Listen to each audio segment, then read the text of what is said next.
In recent weeks, Donald Trump has lost some of his close buddies. He lost prominent white supremacist Steve Bannon, and that's his chief strategist. And he lost Sebastian Gorka, his deputy assistant, who also has some troubling ties to white supremacy around the world.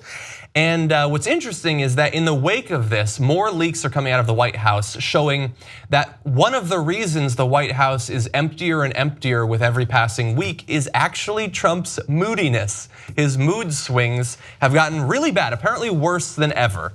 Interviews with 6 White House staffers and people close to the president attribute Trump's shrinking White West Wing to 3 factors. You've got John Kelly changing up how they hire people. You've got the chilling factor of 5 open-ended Russia investigations hanging over the White House, and people don't want to sign on to a ship where they're likely to end up in jail. And the president's own dark mood, which has left him increasingly isolated and in the mood to hunker down, not hire up. And why is he in such a bad mood? Well, because he's awful at his job and he knows that that's part of it. But another reason is recent public criticisms from people like Rex Tillerson and Gary Cohn, who have criticized him for a number of things, like his whether he speaks for American values and also his position on white supremacy itself.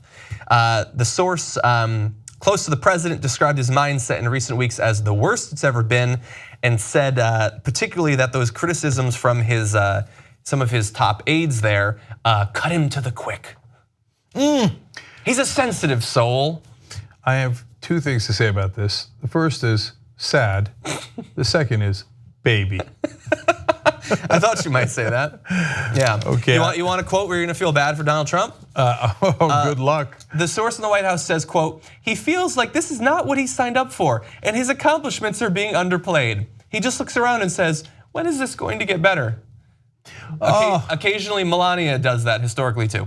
What I love is he feels his accomplishments, and then she gets out of the bed. He feels his accomplishments are being underplayed. This is the guy who gets a folder of positive news delivered to him twice a day, and he still feels his accomplishments are being underplayed. No one has had their ego stroked this much in the history of the planet. It's not enough for him. To be fair, I think the good folder guy quit. One of the good folder guys quit. There were 2. So maybe he doesn't get the afternoon folder. Maybe he only gets the morning pick-me-up of pictures of him looking strong on TV. After perpetual vomiting, the good folder, one of the good folder guys, like, I can't do this anymore. Okay, I gotta go. Yeah, you can only cut yourself for so many weeks, I guess. Yeah. That poor sap. Anyway. So that last quote I love because I want to analyze it.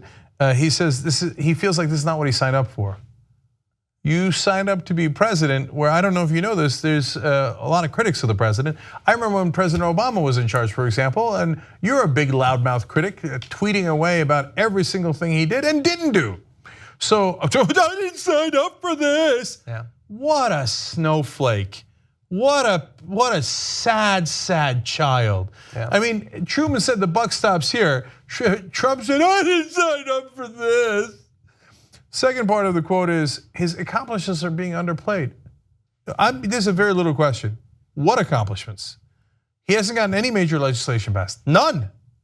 No major legislation to speak of at all. Healthcare didn't happen, nothing has happened. Some executive orders, I guess. Okay, but that's not an accomplishment.